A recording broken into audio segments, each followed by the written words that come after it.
one time from side to side. Without you by my side, my side, my side. Without you by my side. One time from side to side. Peekaboo, I see you, peekaboo, I see you, looking at me, looking at you. Hold up, where you going? What you doing? Who you seeing? What you need? What you want? I said, without you by my side, my side, my side. Without you by my side. One time from side to side. Without you by my side, I can't go outside. Without you by my side, I can't go outside. Without you by my side, I can't go outside. One time from side to side.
Alright, what's up everybody? So welcome back to the YouTube.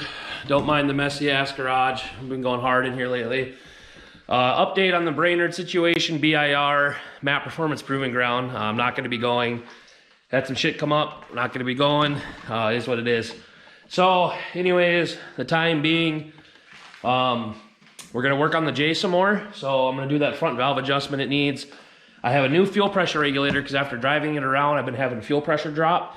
And I'm not sure what it is. So I have another fuel pressure regulator to try. And if that one doesn't work, I'm gonna order a nice new one, like an Aerial Motive or an AEM. And let's see, if that doesn't fix it, then I'm gonna move on to other issues. But I'm pretty sure it's the FPR. The one I got is pretty cheap, and then the one I have is the exact same one, but I got it from my buddy, and he actually had to take it apart and fix it because it came out of the box kind of messed up. So maybe that's what mine's doing right now. Anyways, so valve adjustment tonight, oil change, fuel pressure regulator. I got a weld on the back half of the exhaust that fell off right there.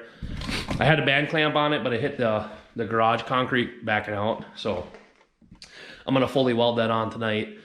What else we got? Let's see, I think that's about it. So I'm gonna do all that. Coolant's pretty much bled, that's good to go. The motor has gotten warm the one time I saw it, but it never bubbled over or nothing like that. It got to like 200 degrees. So I don't know if that radiator is too small, but that is a thing. Anyways, so besides that, the car's pretty much done. It runs, it drives, all the gears are good. The guy I got the tranny from didn't lie, it doesn't grind. My RPMs don't work. Well, they work, but they're not reading accurately. I don't know how to adjust that in the AEM. But besides that, the car's pretty much done. So I'm gonna throw you guys on the time lapse like we always do, and I'm just gonna rip into this, pull the manifold off for like the 18th fucking time now, because I don't think I can get to, I don't think I can pull the valve cover off with the intake on. I don't think that's possible. So anyways, I'm gonna go ahead and do the valve adjustment first. That's just gonna get the hardest thing to do, get that out of the way, and then I'm gonna do another oil change, and then I'm gonna do the fuel pressure regulator, then the exhaust, and then Mason here. So we went out shooting some pew-pews, having fun, and then we went trail riding.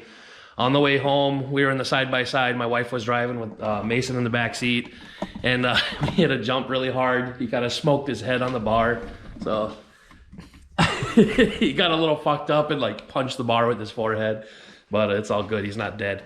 So I'm gonna throw you guys on that time lapse. We're gonna rip into this, and I'm just gonna kind of fuck around with the Civic tonight.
What's up, guys? So Zach and Kaylee stopped over, gave me a hand on the car. I already went ahead and did a bunch of stuff. I already welded on that muffler. Zach did actually for me. He also swapped out the FPR while I was doing some other shit.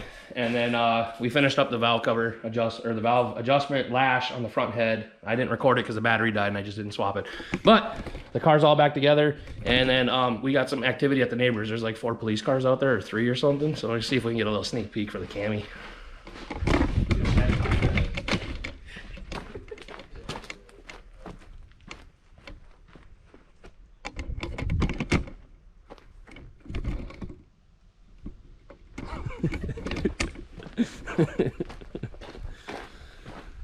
I know you guys couldn't probably see that besides the little dim light, but there's like 3-4 cops over there or something, at least 2 or 3. I don't know what's going on. Sometimes they just like, we have a big circle here and they just drive around like 4 times in like 5 seconds. I've seen them do that a few times. Anywho, so the Civic is all completed. It's loud as fuck, so I need them to get the fuck out of here so I can test drive my car and test the fuel. But I can't do that till the cops leave, so we're gonna wait for that. So basically, I'm just gonna cut the video here and give you guys an update and let you guys know if the fuel pressure regulator is working.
All right, everybody. So welcome back to MN Built. You know what we're always doing. So as you can tell, actually I think I'm in a time lapse. We got the garage cleaned up. Darren came over, helped me out. So let's give you a rundown. I did pull off that fuel filter, and I don't know what micron this one is, but it had a little bit of orange gas, so I think the filter was doing what it was doing, but it blows pretty good, so I don't think there's any clogging issue. I'm betting it's probably the fuel pressure regulator, which is weird because this is two now brand new K motor fuel pressure regulators, and I've had an issue with them. And I ran them on my turbo K20 93 CB7 Accord when I did a K swap in it, and I didn't have an issue with that. So it doesn't matter. I went and dropped the ball, as in the money, on a $250 area motive adjustable one.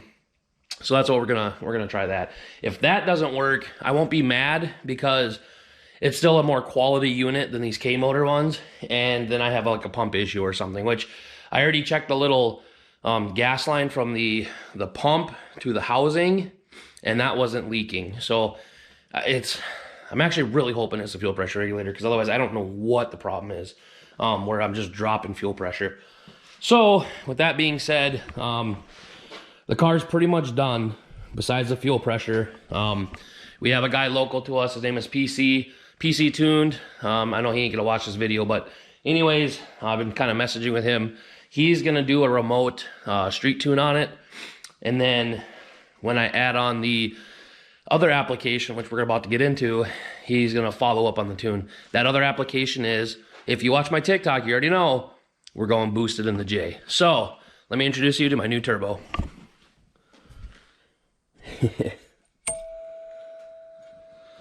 All right, so this is a VS Racing 6262 Gen 2 GTX billet wheel dual ball bearing turbo. This comes from HunterTune.com, Hunter Mulholland. I have ran so many sets of his injectors, which we actually are going to be, let me get off the address, but right there, I'm gonna get different connectors, but these, if I can get them. So right here, those are his Chevy LS decapped flex fuel injectors. They flow about 1,000 cc. He cleans them, he flow matches all the injectors, and I think for 6 of them, I think I paid like $175 or $200. I can't remember. You cannot beat that price for a 1,000 cc injector. And I know what people are saying, well, that's like a used injector, what, you know. So I have ran Hunter's injectors 4, maybe 5 times in different vehicles. Boosted applications like Dilly's F20B Turbo. That I had a set. Let's see where they are. I think they're up here somewhere. This thing's stuck. There we go. So right here, these are Bosch 750 cc injectors, brand spanking new from Bosch. Dylan paid like 200 plus something, or more than that, I think. I can't remember. He bought them brand new, and we put them in his car, and it tunes like shit. Like, you would be making corrections, and you know, that could have been part of my issue because I'm not a tuner, so I'm learning. But I don't know if I had my dead times wrong or something, but I could not get those injectors to make boost right. It was cutting in and out, running like shit. So I actually had an extra set of Hunter tuned his 750 cc injectors. We slapped them in 10 minutes the car was making boost full power, running really good, tuned out super well. So that just goes to show that, looks like our boy Brandon's here. That just goes to show that a Hunter tuned, he's got this little niche down on this injector game on the Chevy decaps, and you can't beat him. It's just killer. So anyways, here's the turbo. Like I said, 6262, this is gonna go really good with the J. Talking to Hunter, he actually convinced me, because I was gonna get the 101 AR exhaust housing. He convinced me to go with the 83 AR, and what this smaller housing is gonna do is it's gonna peak up my low end torque on the bottom side, and it's gonna spool quicker, so it's not gonna be so laggy. The goal with this car is, well, it ain't gonna be a goal, it's gonna happen, but 450 horsepower on pump gas with this turbo, and if I can, you know, if I do the whole buy a drum of E85, because closest E85 is an hour away, then I can turn it up to 6. But goal for now is 450. We'll get used to that, dial it in, and then we'll go up from there. So again, huge shout out to Hunter Tuned, Hunter Mulholland. He's just he's a killer guy in the game for Hondas, and I like supporting his business because his business has done good for me, and I haven't been able to beat the prices. So I'm going to continue to go with that route instead of, you know, the other possibilities, because it works for me, and I'm going to keep supporting that. So we got a couple of things of blinkers, because I'm having a blinker issue. I think I have bad bulbs in there and they're not working, so I got to figure that out. Some random clamps. He also gave me the Weldon V-band and a nice clamp for the inlet, because the inlet is also a V-band.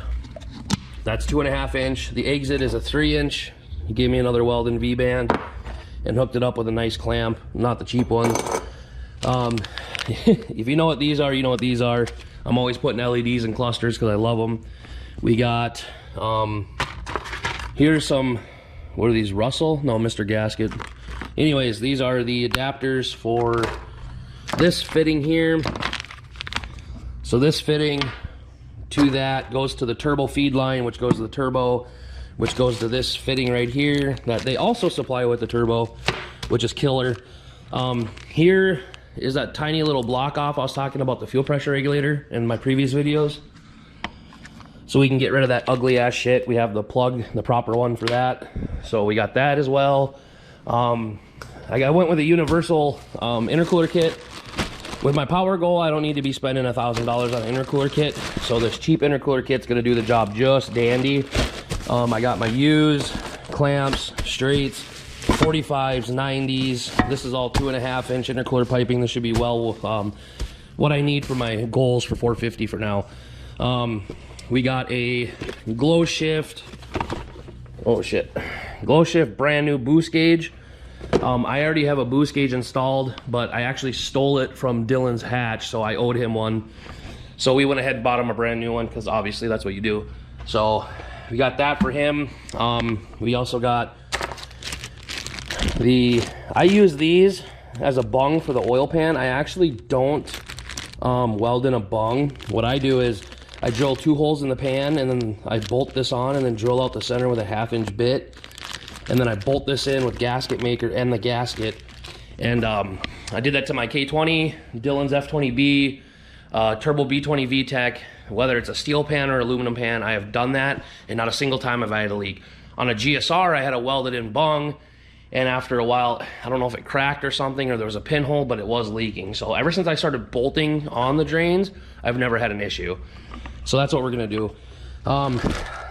Speaking of the drains, we got a bunch of 10AN fittings and 10 feet or 16 more feet of 10AN line.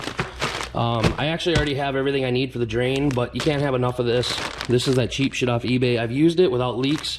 I'm gonna keep using that. It works. I'm not gonna bitch about it. Excuse me. You don't need to go buy, you know, $500 fucking AN fittings and lines that are like super high quality. I've used the cheap shit and it works. So I'm gonna keep using the cheap shit. No point to waste money where I don't need to. And so besides that, guys, yeah. Tonight we're gonna work on Brandon's car a little bit. He's got to fix the light bulb in the license plate housing because it's getting pulled over. This is my beater. This is my 2010 Ford I paid $700 for, all-wheel drive, cold AC. I've neglected the oil change, so we're doing an oil change tonight. So depending on what I'm gonna do, I'm probably gonna put cluster lights in my car. Oh, and then I got the wastegate too. I forgot about this. So this is a knockoff. This is not a real tile. So this is an MVR unit. I have personally ran this unit 3 times or twice. This will be the 3rd time. And I haven't had an issue with it. This is a 44 mil MVR knockoff on eBay. It's like $90. Not the super cheap one, but still the cheap one. I don't know. This spring's good. So it works good. I haven't had an issue with it. So again, I'm going to run the cheaper one. If I do have an issue with it, then I'll blow the money on the tile. No problem doing that. But I already had this laying around from a previous project, so I might as well utilize it and give it a shot to try it. So anyways, guys, that's going to pretty much wrap it up for this video. I might throw you on a time lapse. If I do anything, I might not. I should have enough footage now to make a video, so I'll get that out tonight.